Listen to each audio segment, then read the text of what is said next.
We will now talk about leases. So here is a picture that illustrates what's going on. When we talk about a lease, there are two major players, the lessor and the lessee.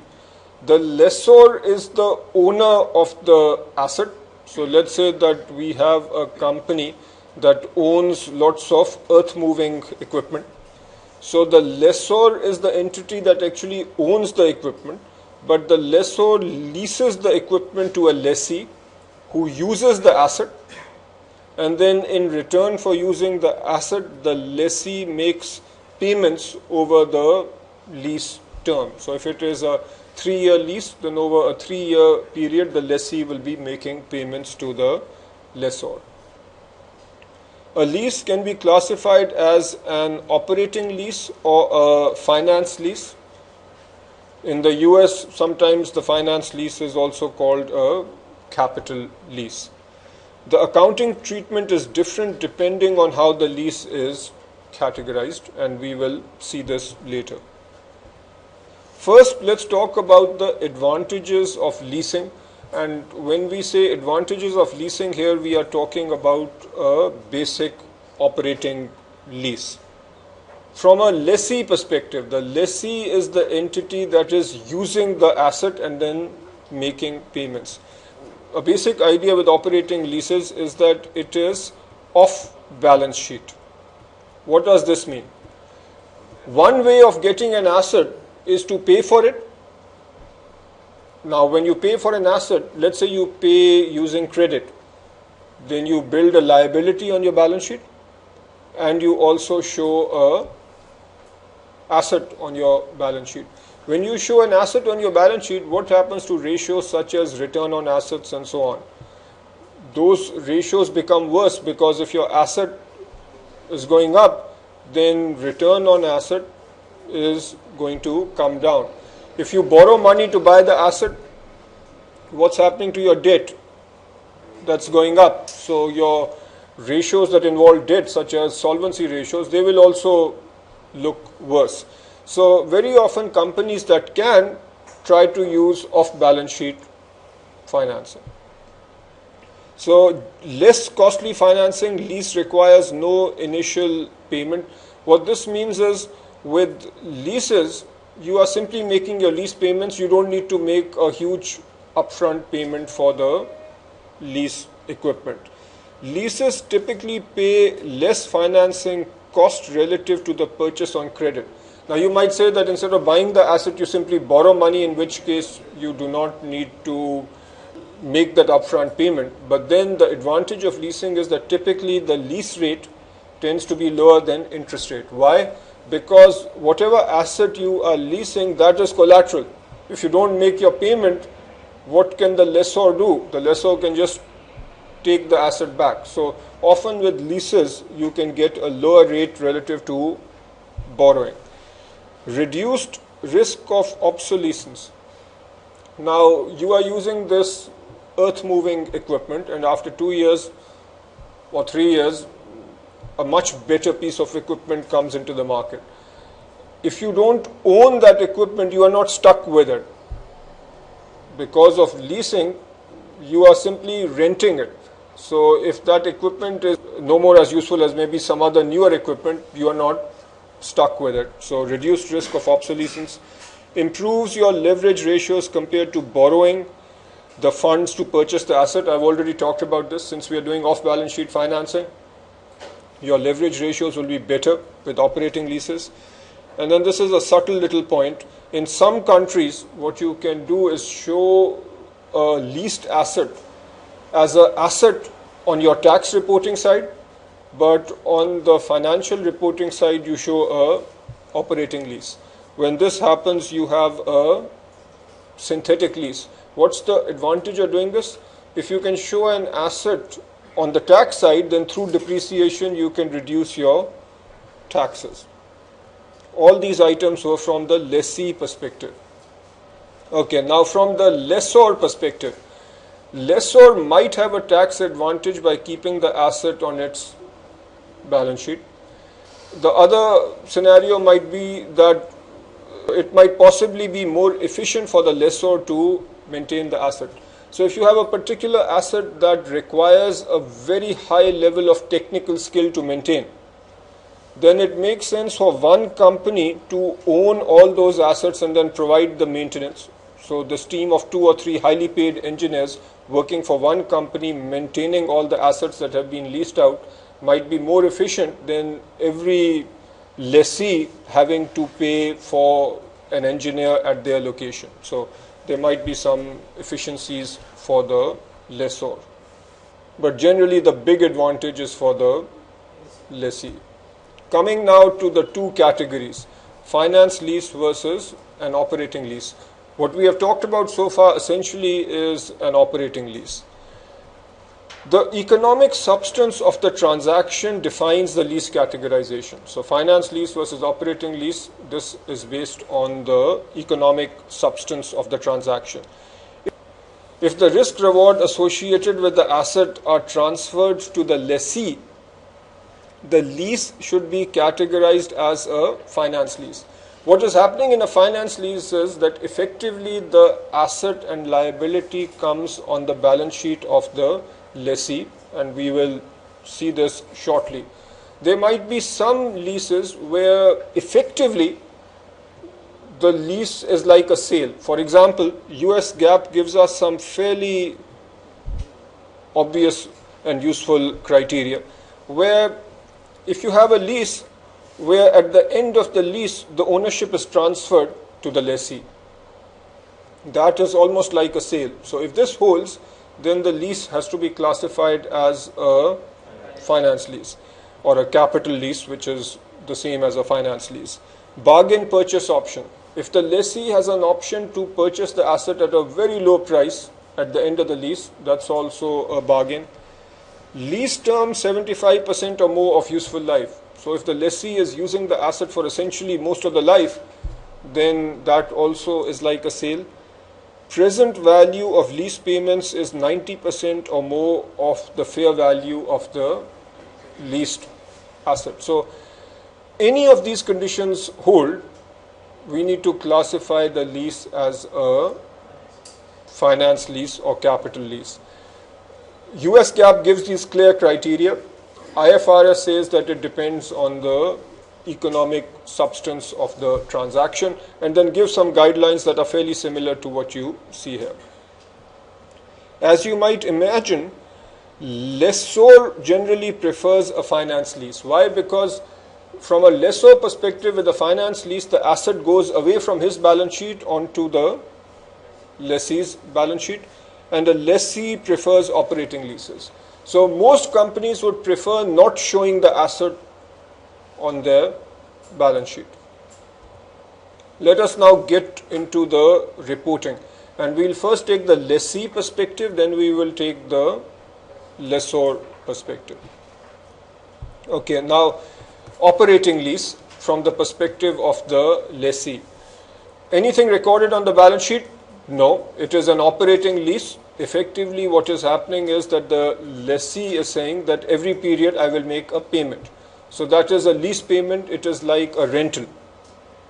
Does it show up on the income statement? Yes, it shows up as a rent expense or lease expense. What part of the income statement would this be? Operating or non-operating? It would be a operating expense. What about the cash flow statement? This would impact CFO. So it would be a cash outflow shown in the CFO segment of the cash flow statement. Fairly simple. Now again, staying with the lessee perspective, how do we show a finance lease? With a finance lease, effectively the asset now comes on the balance sheet of the lessee. At inception, this is where the lease is initiated, the present value of future lease payments is recognized as an asset and as a liability. So what is the impact on equity? Zero. What you do initially is you say that the asset is coming onto the balance sheet of the lessee, and what is the value of the asset? It is the present value of all the payments that need to be made. At the same time, you also increase a liability. That liability is called lease payable. If I as a company am leasing an asset, so the asset shows up on my balance sheet, but I need to make payments. Making payments is an obligation, so I need to show the present value of that obligation on the liability side. And what's that obligation called? It's a lease payable. So that's what happens on the balance sheet initially. And as I said before, equity is not impacted. What about the income statement? The interest expense, which needs to be shown on the income statement, is equal to the liability at the beginning of a period times the interest rate, and we'll go through an example which will illustrate this. Always an interest expense is equal to a rate multiplied by the liability at the start of a period. What about the CFO? When we make a lease payment, let's say a lease payment is 100, that payment really has two components. One component is a interest component and the other component is a principal component. The interest component will reduce CFO, and especially in US GAAP, where interest payments need to be shown in the operating part of the cash flow statement, the interest payment will be in CFO. What about the principal? That will hit the financing part or the CFF part of the cash flow statement. Let's work through an example now. You lease a machine on 1st January 2011 for 4 years and pay 100 at the start of every year. Generally with leases, you make a payment at the start of the period. The fair value of this machine is 340. The relevant interest rate is 10%. How should this lease be categorized? And then what is the impact on the financial statements? Assume straight line depreciation. So here is the timeline that you need to first draw. You are the lessee, so you are making 4 payments of 100, 100, 100, 100, 100 at the start of every year. So notice the last payment is at the start of year 4, which is the same as end of year 3. To figure out what value goes on the balance sheet, you need to come up with the present value of these 4 payments using a discount rate of 10%, which is given right here. There are several ways of coming up with the present value. The brute force way is to take each number and discount it back at 10% and then add all your numbers. But here is what I prefer to do. The first 100 has a present value of 100.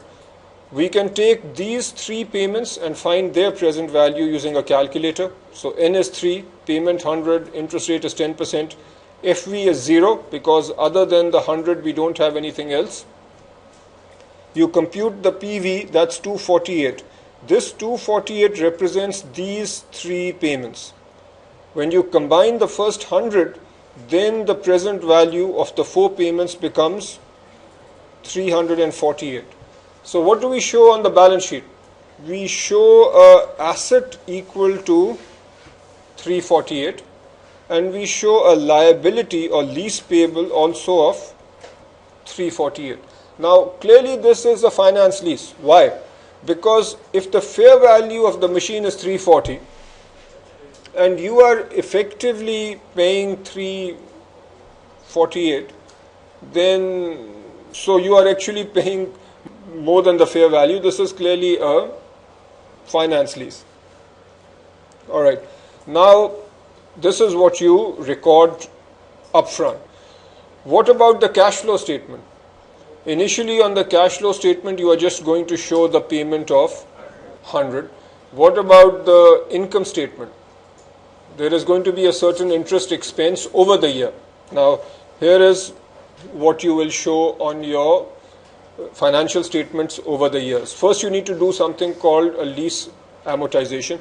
This is the same question. I have just done this in a spreadsheet and I will share the spreadsheet on our Google group.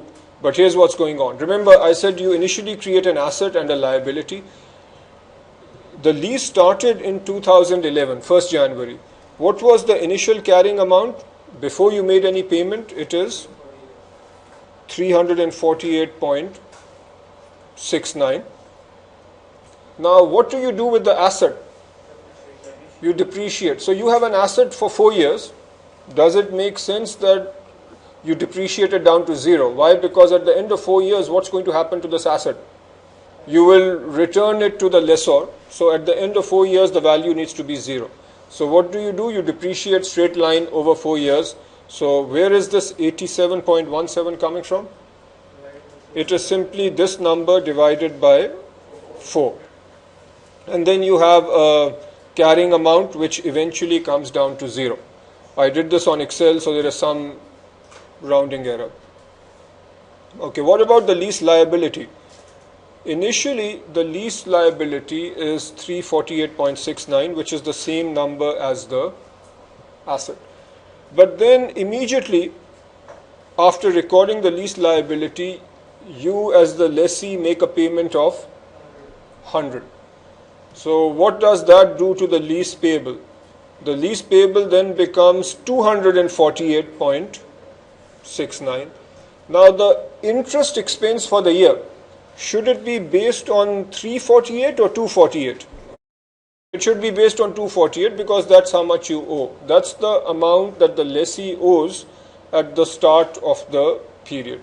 Multiply that by the interest rate, which is 10%, and you will get the interest expense for the year. Now, what is the actual payment made? The actual payment made is 100. For the year, the interest expense is 248.87. The reduction in lease liability is 75.13. What does this mean? The payment made is 100. If you recall from the previous slide, I said that there are two components associated with the 100 payment. One is the interest component and the other is the principal. The interest component is 240. The interest component is 24.87. 100 minus this is 75.13. That is the principal component. What is the principal component doing? It is reducing the lease liability down to 273.56. So that's our lease liability at the start of the next year. Then again the same process, lease payment is this. Where is 17.36 coming from? This is the lease liability minus the payment. So the liability outstanding at the start of the second year is 173.56. The interest would be 10% of that, and so on. You keep doing this, and then what is your lease liability at the end? At the end, we essentially come down to zero. So this is again an amortization table of sorts. What are we showing on the balance sheet, the income statement, and the cash flow statement? On the balance sheet, at the end of every period, you show these amounts for the asset. What do you show for the lease liability? The lease liability on 31st December for every year is given. That's what you do on the balance sheet. What do you do on the income statement? You show the depreciation expense for every period and you show the interest expense. Now, what do you do on the cash flow statement? The actual payment being made, the actual cash leaving is 100. Where is that categorized? It's actually, there are two parts to it. The interest part is shown on CFO, assuming that you are following US GAAP and the interest is shown as a operating cash flow. And the rest of the amount, so the 75.13 will be shown as CFF. Why? Because this is a repayment of the principal. Okay, so the 100 is split between CFO and CFF. If this were an operating lease, then what would you do? Then the entire 100 would be shown as as CFO. Okay, and let's actually compare the expenses for a operating lease and a finance lease. So same scenario, and as you might imagine, the CFA Institute likes to ask questions comparing operating leases with finance leases, because companies might have some discretion as to how they might categorize. So if a company has categorized a lease as an operating lease, then the expense will be 100, and this would all hit the CFO, fairly straightforward. What about finance lease? With the finance lease, you will have a depreciation amount plus an interest amount, which will give you the total expense. So notice that with the finance lease, initially our expense is greater than the 100 amount which shows on the operating side. Why? Because we have both depreciation and a relatively high interest expense. Why is the interest expense relatively high? Because the amount outstanding is high. Whereas what happens towards the end? In the final 2 years, the outstanding amount has come down. Depreciation is still there, but the interest amount becomes very low. And therefore, the overall expense becomes low on the finance lease side relative to the operating lease. And the sorts of questions that you might get here, if you have operating lease versus finance lease, all else equal, where will net income be higher? With the operating lease, our expense is lower initially, so the net income is going to be higher. But towards the end of the lease term, where will the net income be higher? The net income will be higher for the finance lease. So notice that your ratios will be different just based on how we categorize. What about assets? Where will assets be higher? Assets will be higher with finance lease. Where will the debt be higher? Again with the finance lease. So here is something that you actually need to memorize, but understand first and then memorize. Comparing finance leases with operating leases. This should be fairly obvious. Assets are higher with finance leases and lower with operating leases. All these are fairly intuitive. For your benefit, I will just cover these last few items. We've already talked about these. Operating income is going to be higher with a finance lease relative to operating lease. The reason is the entire 100, if we go with the example that we have talked about earlier, that entire 100 is reducing our operating income, whereas if we treat the lease as a finance lease, the interest part will show up after operating income. Therefore, we have a higher EBIT when we categorize the lease as a finance lease. CFO, cash flow from operations, if you categorize the lease as an operating lease, the entire 100 is reducing CFO. Whereas if the lease is categorized as a finance lease, the 100 is split into a interest amount and a principal amount. Only the interest amount is reducing the CFO. And then financing, if you categorize as an operating lease, the financing bucket is untouched, so there is no outflow from there. That's why we have a higher amount. The total cash flow of 100 is the same whether you categorize the lease as a finance lease or an operating lease. The ratio impact of leasing is also important, and I will let you pause the video and just make sure that these relationships make sense. So the current ratio is current assets over current liabilities. With the operating lease, the current assets and current liabilities are not impacted.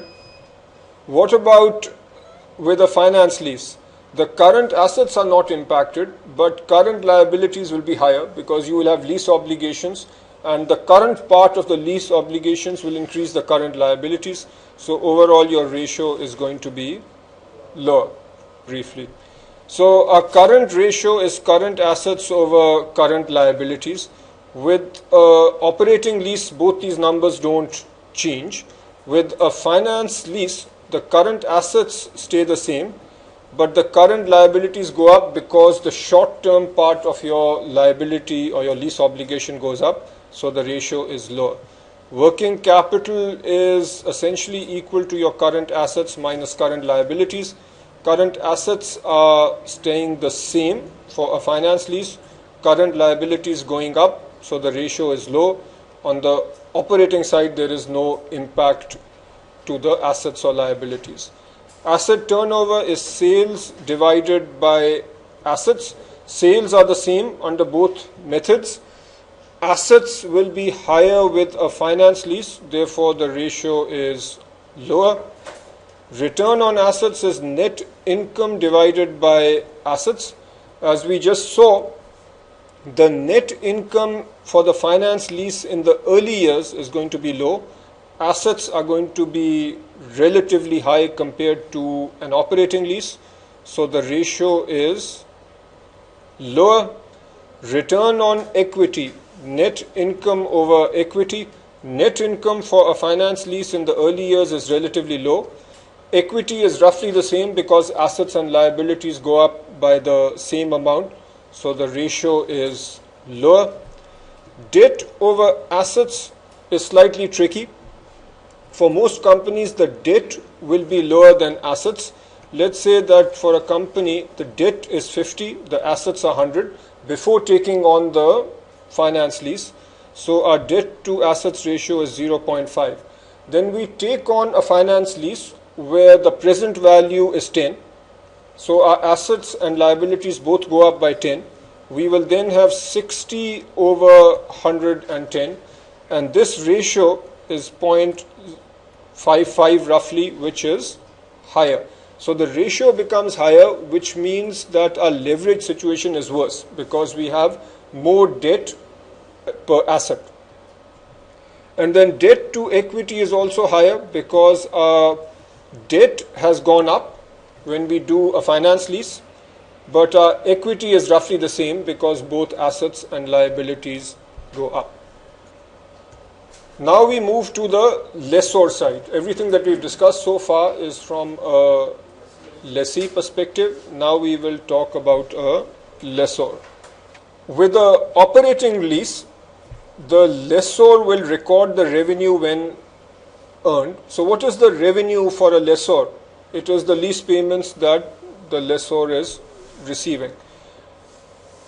Report the leased asset on the balance sheet. Why? Because if this is an operating lease, then the asset will remain on the balance sheet of the lessor.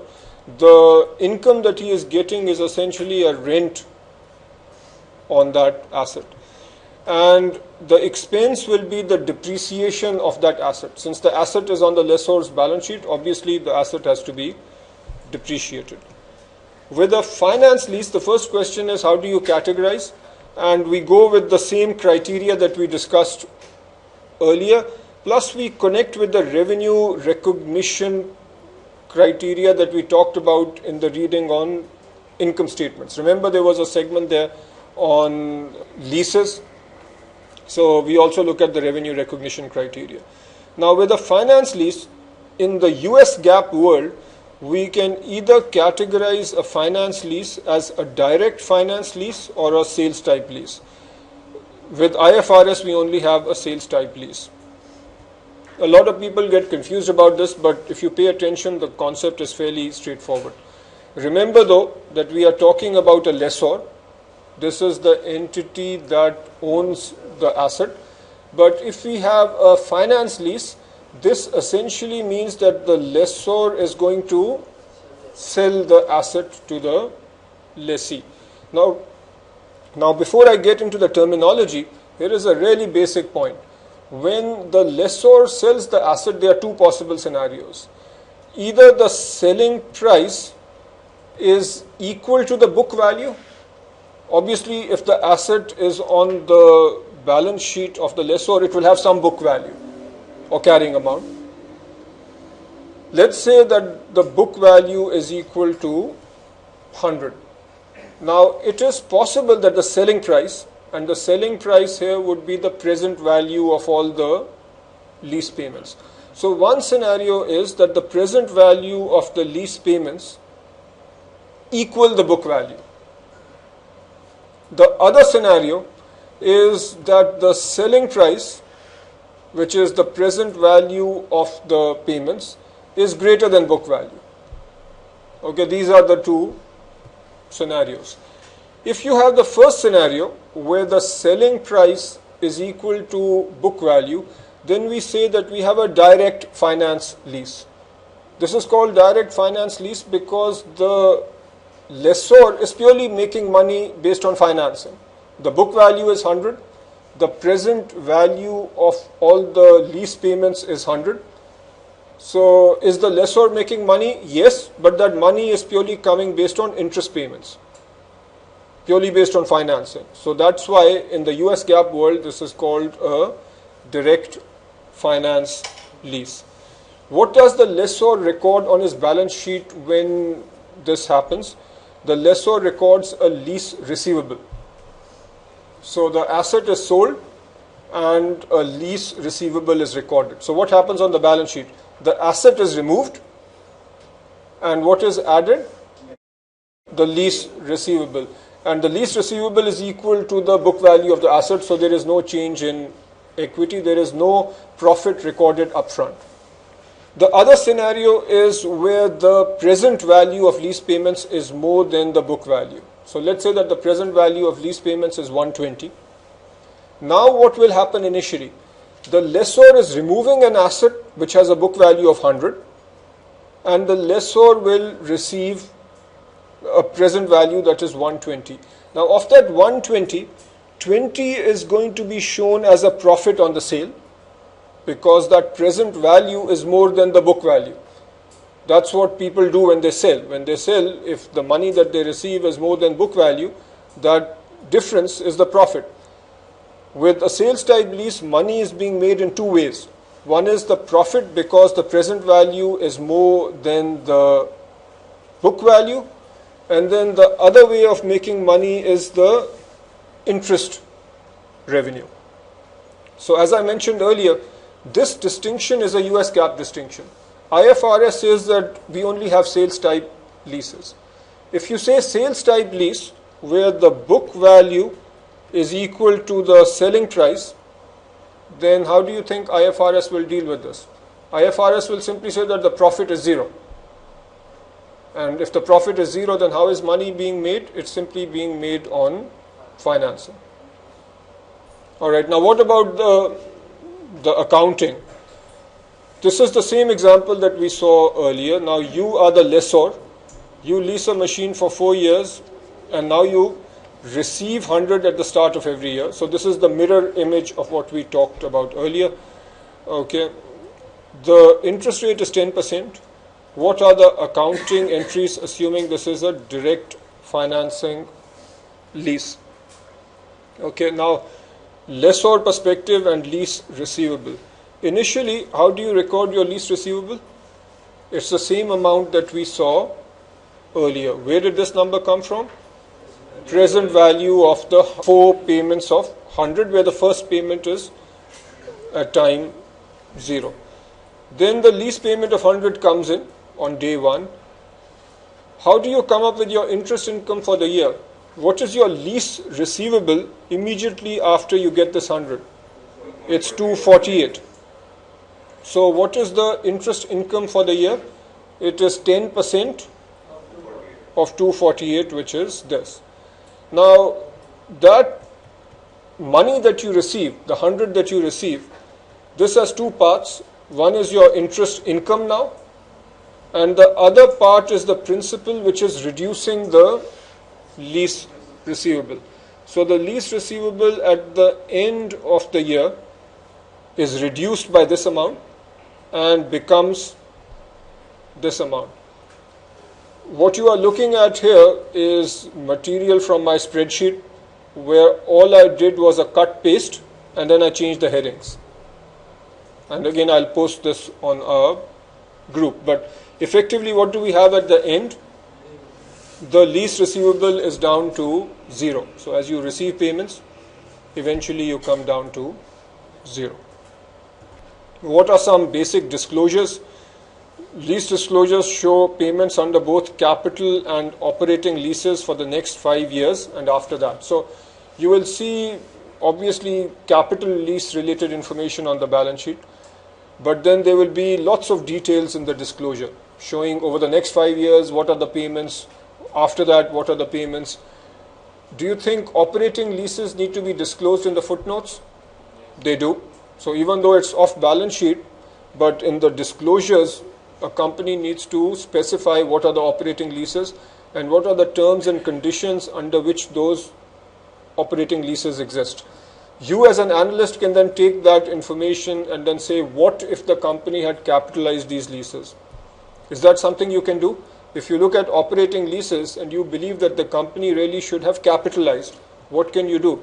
You can look at all that future payment and then figure out what's the corresponding asset and liability. Okay, so disclosures can help estimate extent of a company's off-balance sheet lease financing through operating leases.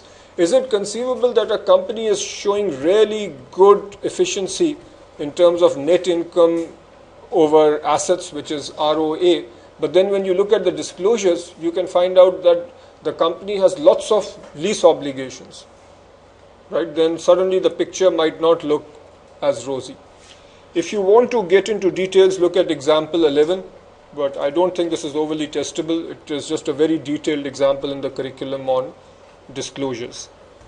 Pensions and other post-employment benefits. Pensions and other post-employment benefits give rise to non-current liabilities reported by many companies. The question you might be wondering here is, what is the link between pension and liability? The point here is that we are talking about non-current liabilities. If I am a company and I have lots of employees and I have promised certain benefits to my employees, that is an obligation on me, the company. And obviously if it is an obligation, I need to record that obligation. One of the most significant post-employment benefits is pension. And a typical pension would be where a company says to its employees that when you retire, then a certain percentage of your income will be paid to you as pension for the rest of your life or for X number of years. Whatever the terms might be, they will be defined in the contract between the employee and the company, but these are obligations that the company has and therefore needs to show it as a liability. We will focus on pension. With pensions, you need to recognize that there are two broad categories. You can either have a defined contribution plan or a defined benefit plan. In a defined contribution plan, the company contributes an agreed upon amount to the plan. So agreed upon essentially is where the defined is coming in. From an accounting standpoint, this is easy for the company. Why? Because whatever the agreed upon amount is, that is contributed every period and that amount is shown as a expense. On the cash flow side, that is shown as a operating outflow because essentially this is a compensation. It's like just like salary is a compensation, a pension contribution or a defined contribution is also considered operating cash flow. Sometimes if the payment is not made in a given period, it's made in the next period, there might be a short-term liability, but by and large, whatever the contribution is needs to be shown as a expense for the period. Accounting wise, very simple, and essentially the risk is transferred to the employee over here because the company is saying that I'm going to pay this much into your plan, and then if the plan does well, that's good for the employee. If the plan does badly, it's bad for the employee. So the company is washing its hands of the risk.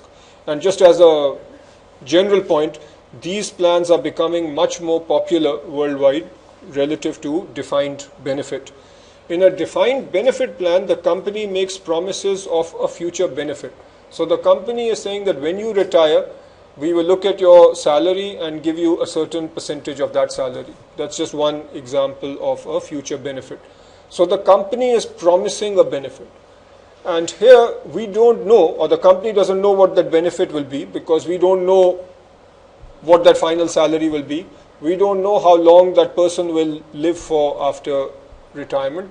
So you have these people called actuaries who make lots of assumptions and they come up with numbers. We don't need to go into the details, but simplistically, assumptions are made, and based on those assumptions, the company calculates a obligation. So that is called a pension obligation. It is essentially the present value of the future payments that the company expects to make. Okay, that's called a pension obligation. Now, how does a company meet those obligations? What most companies do is set up a pension fund. This pension fund is also called the plan assets. Companies put money into this fund, and then the pension liabilities or obligations are paid from this fund. As you might imagine, the accounting for defined benefits is very difficult.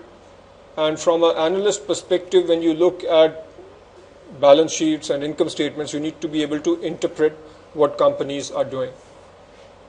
And in this segment, we will just very briefly cover the most important points. And as I've said before, this will be covered in detail at level 2.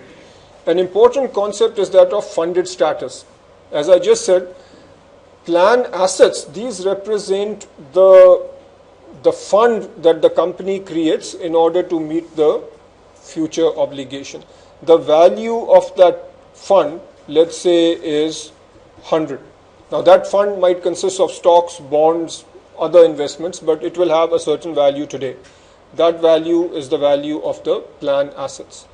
Then you have the defined benefit obligation. This is the present value of what the company believes all its obligations will be. Let's say that the present value of those obligations is 110. And obviously this 110 is based on several assumptions. This is giving you a negative number. It is saying that the obligations are more than the plan asset. So what we have here is a net pension liability. Why? Because the liability or the obligation is more than the asset.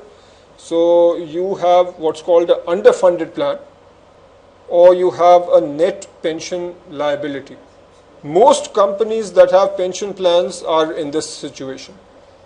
If the plan assets are greater than the obligation, then you say you have an overfunded plan or you have a net pension asset.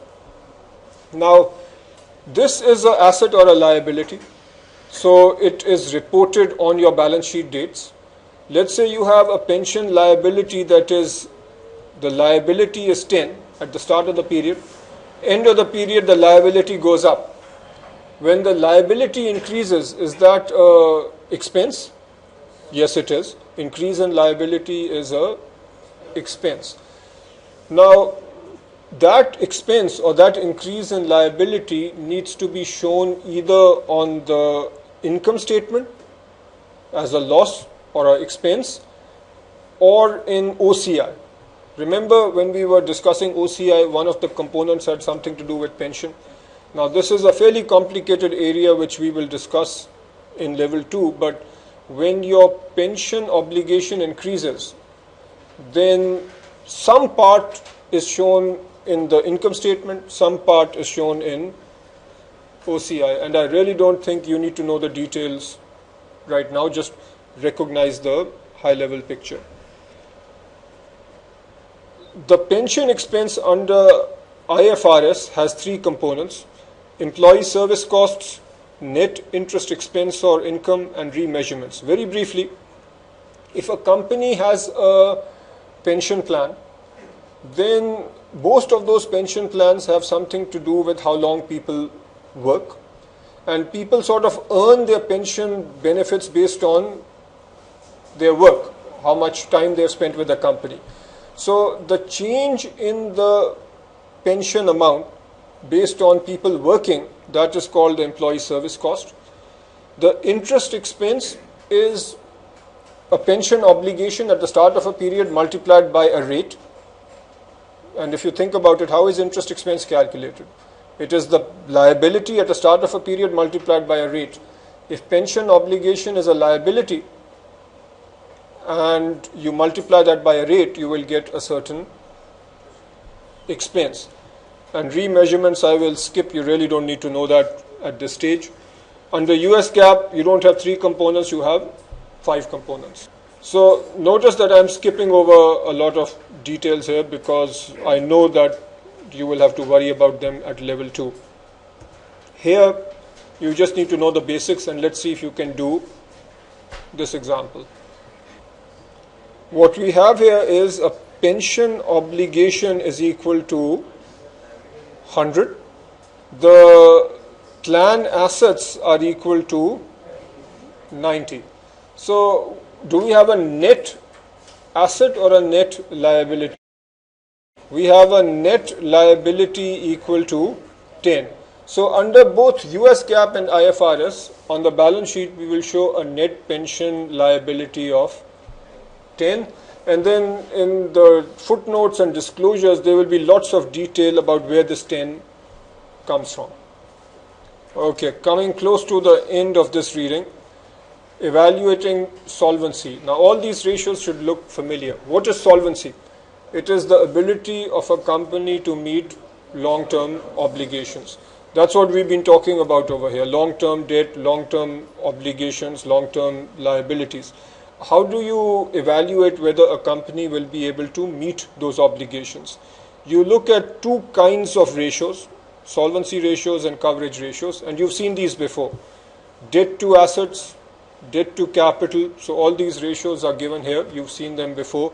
Just memorize these ratios and recognize that high is bad, in the sense that a high debt to asset ratio means that you have a lot of debt relative to your assets, and these ratios, as we've discussed before, need to be looked at in the context of the industry of that particular company. And then coverage ratios. Interest coverage is EBIT divided by interest payments. Here you actually would want a high ratio, because so here high is good. Why? Because you want a high operating income relative to interest payments. Earlier we had seen this expression, EBIT plus lease payments divided by interest payments plus lease payments, and I sort of went over it very fast. Now this concept should make sense because you have studied leases. What is the concept? If you even take this ratio over here, the top one, what is EBIT? It's your earnings before interest. So you are looking at how much money is a company generating before making any interest payments, and then you have to divide by interest payments. So it is saying how much money is a company making relative to interest payments.